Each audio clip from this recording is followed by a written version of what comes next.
So, tell me what you know about this company. Well, I know that it's a good company. Coincidentally enough, that's also the name of the company, the Good Company. Of course, you already know that, what with working here and everything. But I know that you make some good products, and I guess I think that it'd just be really good to work here. By the way, do you have a good dental plan? Because I have a cavity right here in my lower.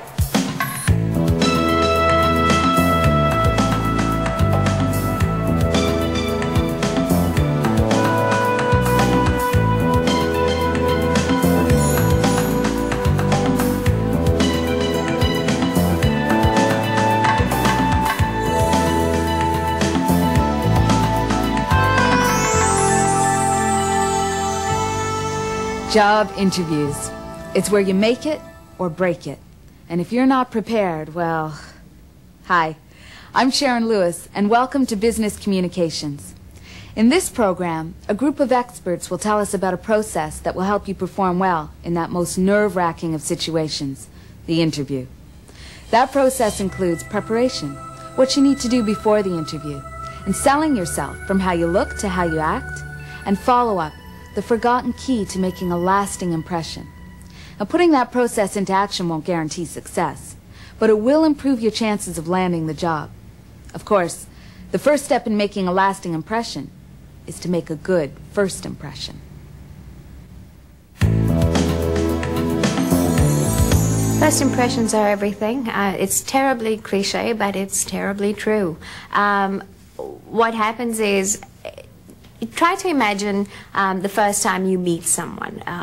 If they come in, depending, whatever their expression is, whatever their image is, however they're dressed, however they stand or sit or look, that will draw from you an emotional response. We've all met people with whom we've immediately clicked, you know, that click where it doesn't seem to matter what you say, it works. And in those interviews, those meetings that you have where that chemistry exists, they often go very well, regardless of what you say, how you say it.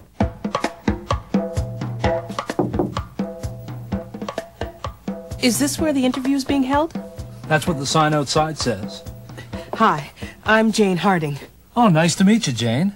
Hey, sit down. Relax. Take a load off. Thanks. I must say, I like the informal atmosphere. Well, we're an informal bunch around here. So, tell me a little bit about yourself. Well, I'm a good worker.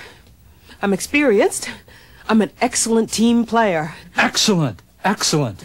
You know, you'll go far. I can tell.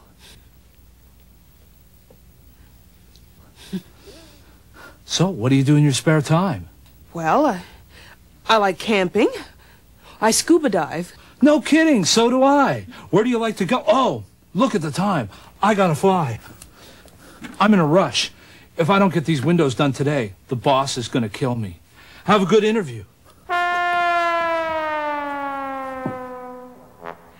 You can simulate that chemistry, I believe, but you do have to consciously move into that interview, that meeting, with an intention to do so. So, how do you stimulate that chemistry?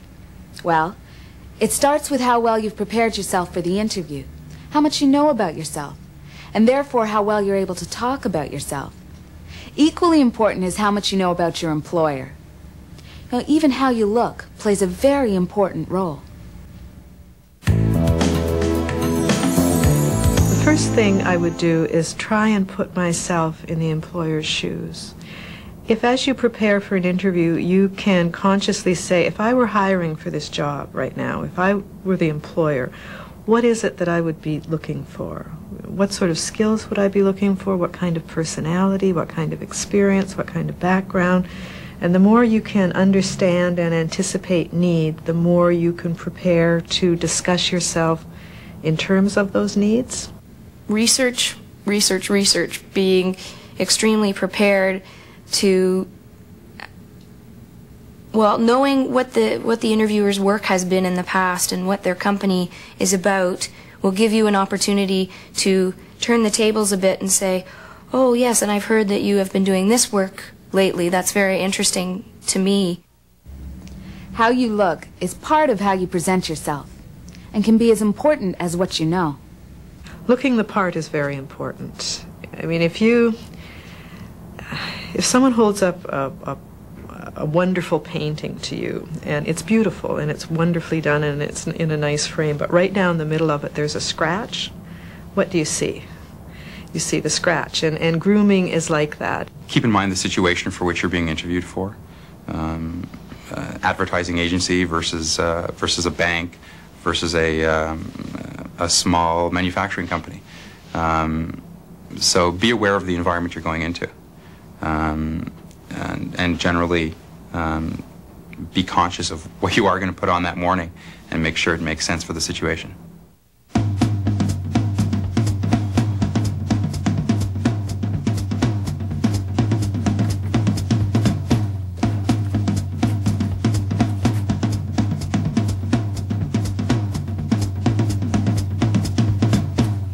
Wrong office.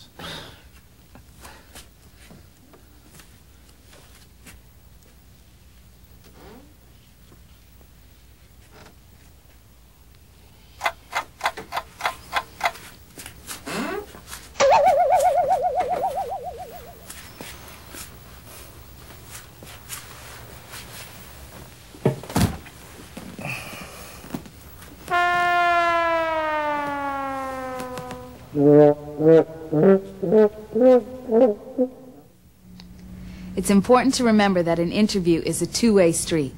You're interviewing them as much as they're interviewing you. Because you won't know that this is a good job for you unless you ask questions. And it's important that you've done a little bit of research beforehand so that your questions are insightful and show that you understand a little bit about the company and not what does your company do, which will demonstrate that you have done absolutely no research at all about the company. An interview is a business meeting, and the objective of that meeting is for two or sometimes more people to assess one person's suitability for that job, and it's suitability on both sides. Does the company appeal to you as certainly part of the equation? Do you appeal to the company as the obvious part of the equation? Okay, we've heard some good general advice on preparation. But how about once the interview is underway? Well, one thing to be aware of is when the interview actually starts. It's not with the first question. But perhaps the most important thing we're about to hear is the difference between answering a question and responding to a question. Mastering that skill will help you not only in the interview, but throughout your career.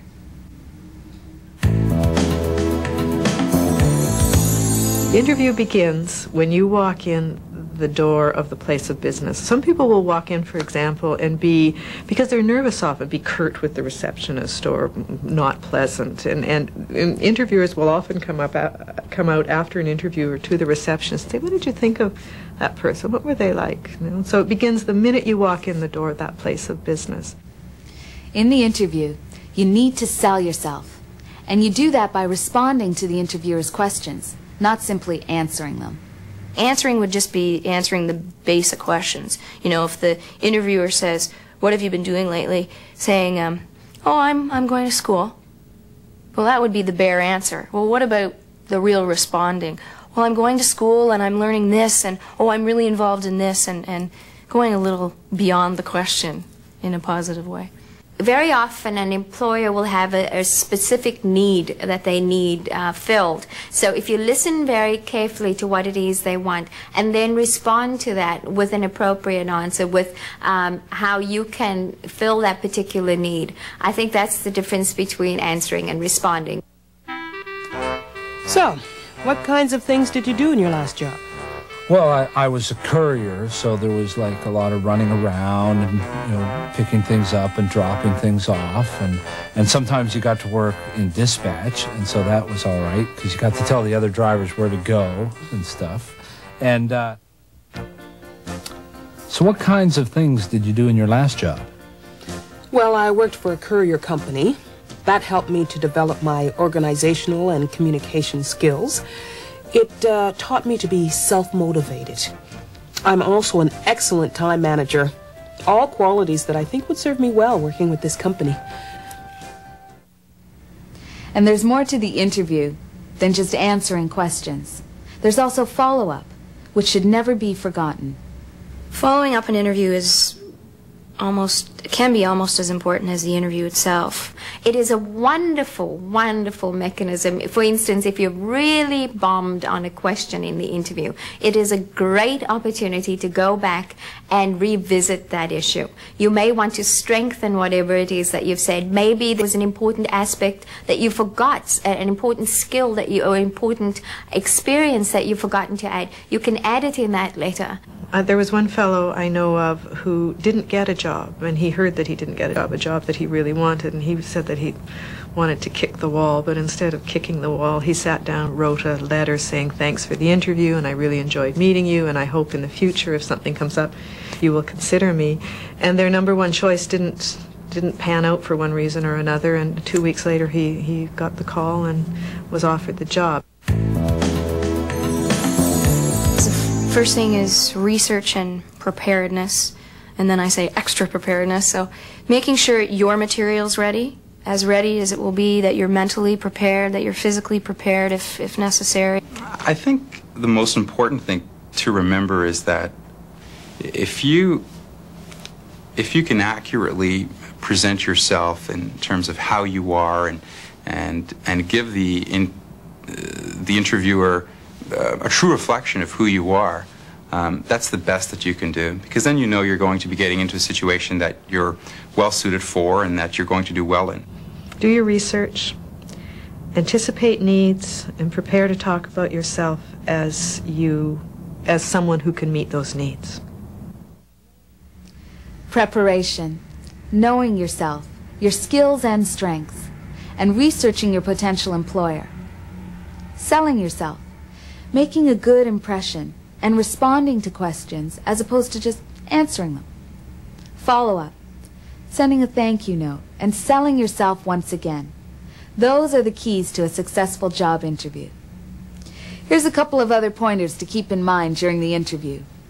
Never talk for too long when answering a question. Your answer should take somewhere between 20 seconds to a maximum of 2 minutes. And don't bring up the issue of salary too soon. Maybe not even in the first interview. Well, unless they raise it first. Other than that, good luck. But hopefully you won't need it. So I dropped by a friend's house the other day, and he's just heading out the door, and he's dressed like an angler. You know, a fisherman.